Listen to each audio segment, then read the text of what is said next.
po, welcome po sa aming YouTube channel na Saturday Vlogs dito sa Australia. Weekend ngayon, ang oras ay 12:30 na, ay 11:30. Aba, nag-adjust na yun 11:30 na ng umaga. Pupunta tayo sa mall, ang dami nating gagawin ngayon. Kasi, di ba nabanggit ko nga sa mga nakaraang kong video na pag weekend nag-uunti-unti akong linis.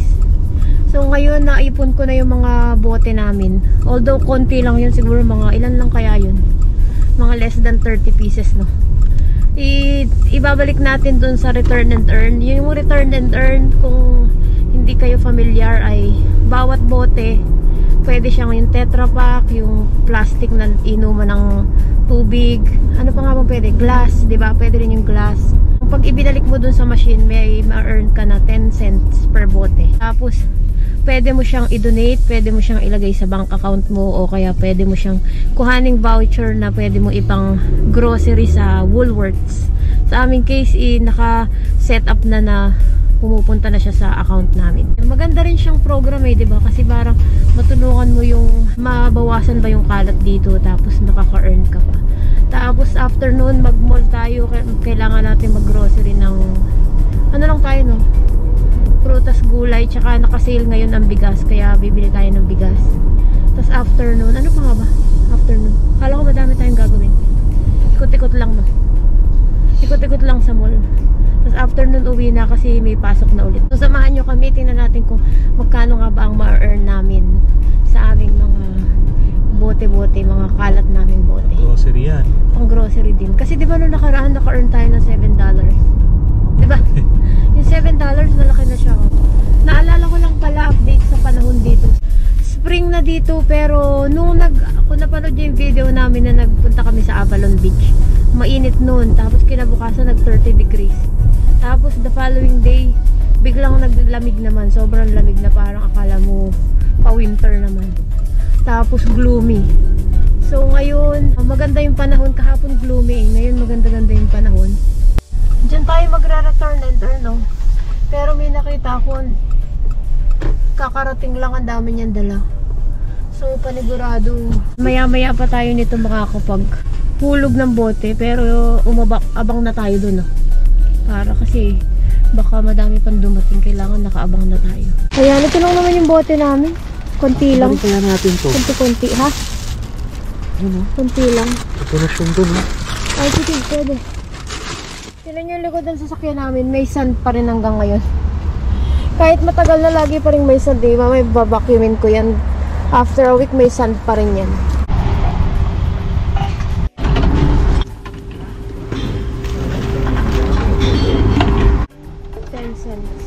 Meron pang 20 cents. Baka pag nag-reset tayo, pwede na. Ayaw talaga. Tara. Wow! Ito, Bingley to. Aba, meron din pala dito mga pang-ahit sa Bingley, no? 139. Panasonic. Coffee maker, wow, 2,300. Ang bongga naman ito.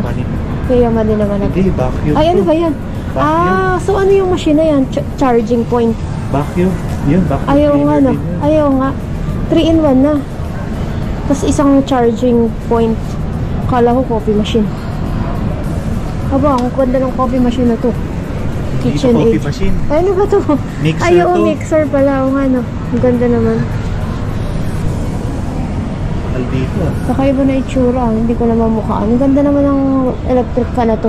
Dapat minimalist. 289. Mahal nga lang. Electronics dito. Meron yan. Ito, Tsaka may laptop din, ha? AirTag case. Ah, para hanapin mo yung gamit mo, no? Power bank. Power bank, 59. Meron din sila mga laptop. Ayun, ano. Magkano mga laptop? Laptop, ito maliit, 1,100. 1,2. 1,7. Doon tayo sa gamit sa bahay. Wow, wow. Ang ganda naman dito. Ito. Wow, $39. yan ang coffee machine. Ito coffee machine, 950. Grabe. Sa 800. Pero siguro na magandang tatak kasi ito.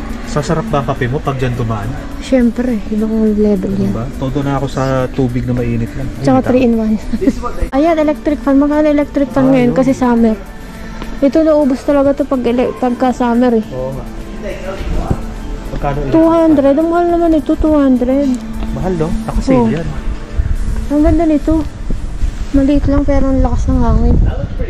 Ito yung 270. Mahal pala.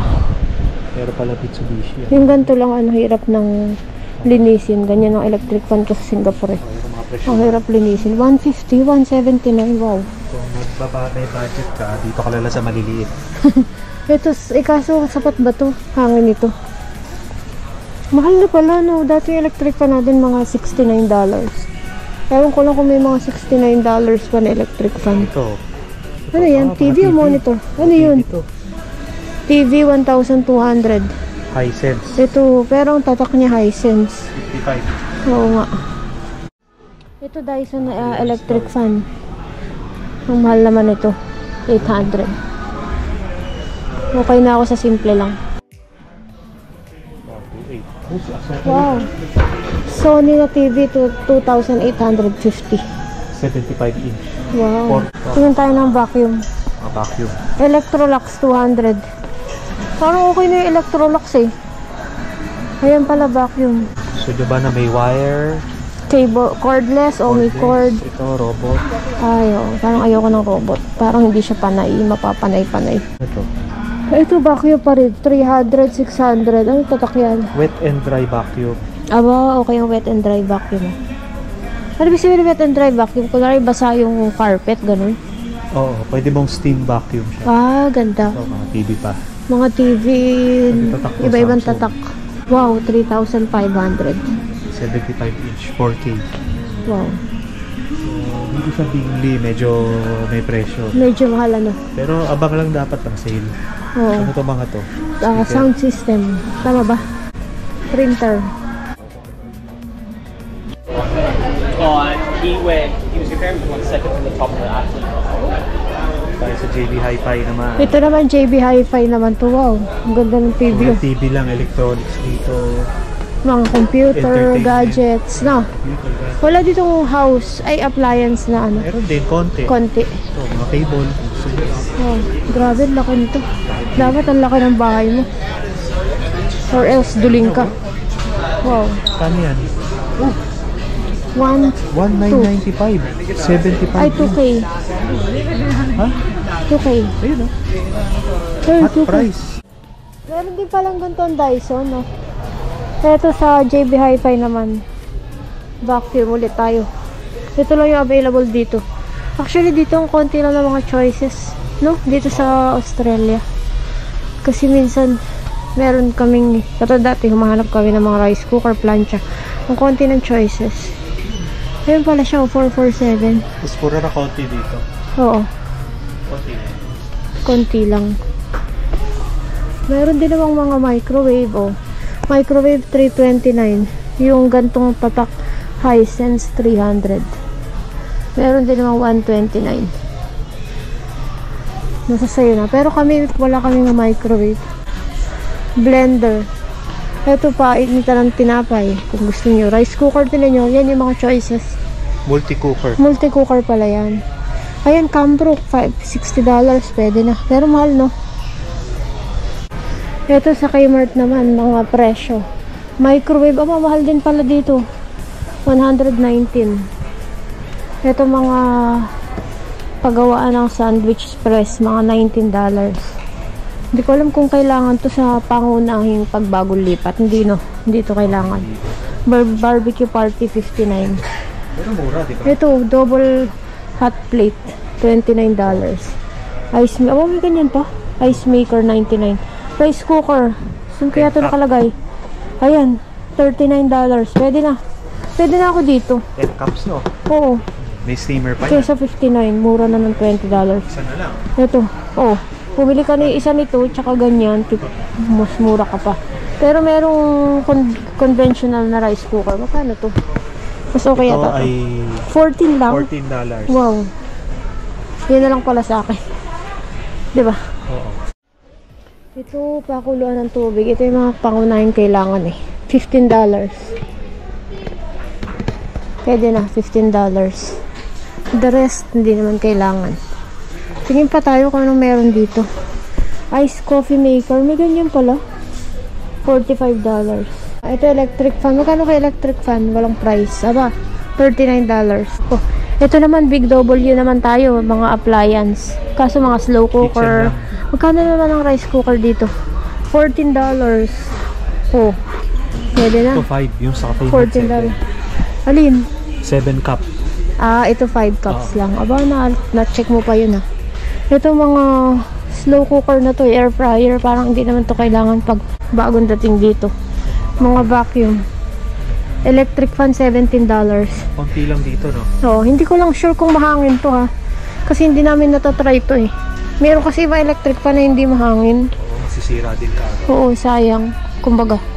May ganito pa pala oh. Medyo konti lang nga lang yung gamit dito.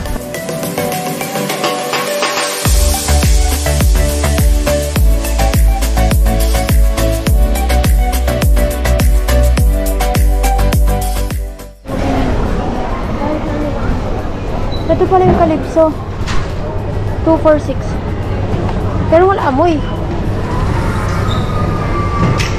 Gusto mo i-try o hindi pa? Small na mangga, $3-5. Pero parang wala pong amoy. Hindi pa siya amoy matamis. Ito amoy. Palagay mo. Sige. Mukhang may amoy ito ah. Sa-try ba natin? Try natin. Okra, $7.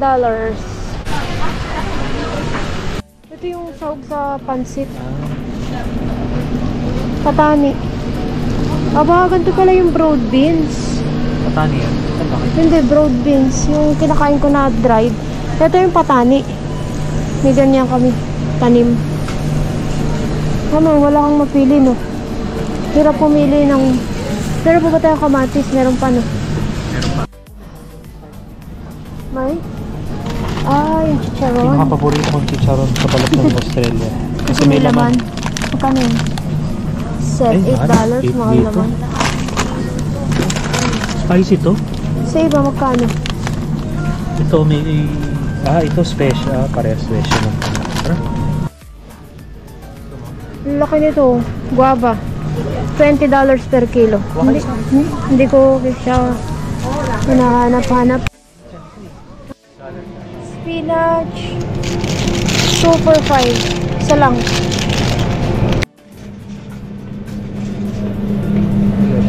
Tinapay. Ay, wag na muna tayo magtinapay. Ay, hindi. H2O ang may sale. H2O ang may sale. Pasta. Wala pa. Hindi pa tayo nagka-crave. May naka-sale na rice. Yun ang bili natin. Dami niya na. Ay, brown rice yata yan. Dalawa.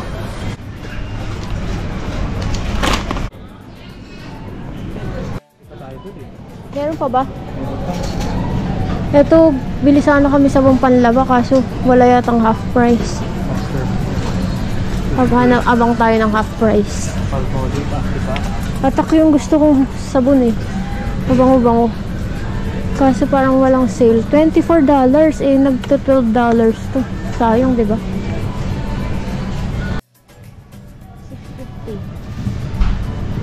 $6.50. Radiant na lang try namin. Kasi maubusan na kami ng sabon. Yung Coles na sabon. Meron din palang Coles na brand ng sabon, oh. $2 lang. Diba?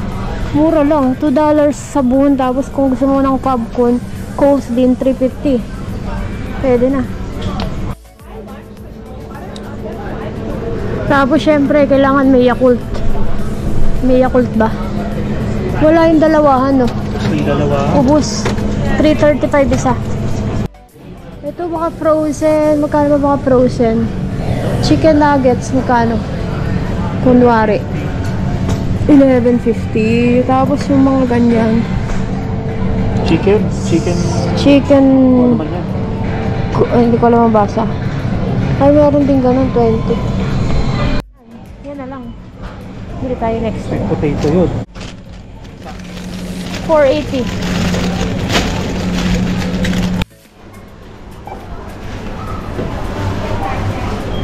Next waiting, please.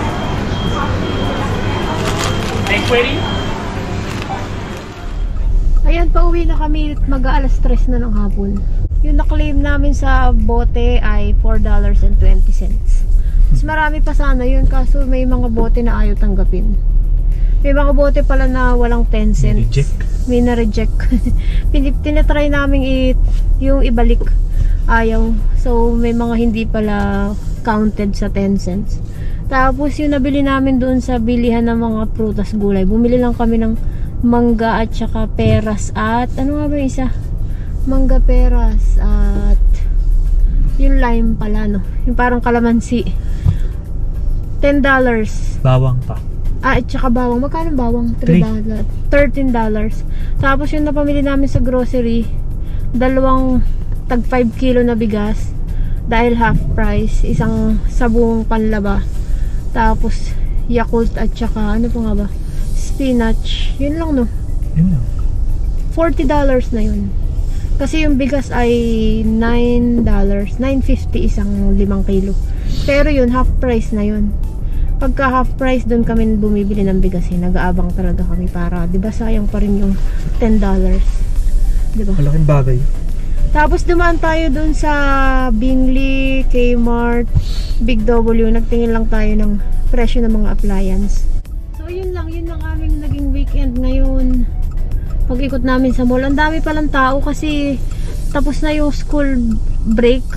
Bukas may pasok na ulit ng mga bata, no? Oo. So nagbalikan na yung mga nagbakasyon. So, dito yung school break pagka yung hindi yung summer break, 2 weeks, 'di ba? Pero pag summer break, yun yung mahabang break talaga. Halos kulang-kulang 2 buwan, no? Oo. So nagbalikan na sila kaya ang daming tao sa mall, kaya hindi rin ako masyado nakapag-vlog kasi nga siksikan tsaka ang daming galaw ba, ang daming gumagalaw. So yun lang, maraming salamat sa inyong panonood. Mag-ingat kayo palagi, stay safe and God bless you. Maraming salamat po, hanggang sa muli, bye bye. Bye.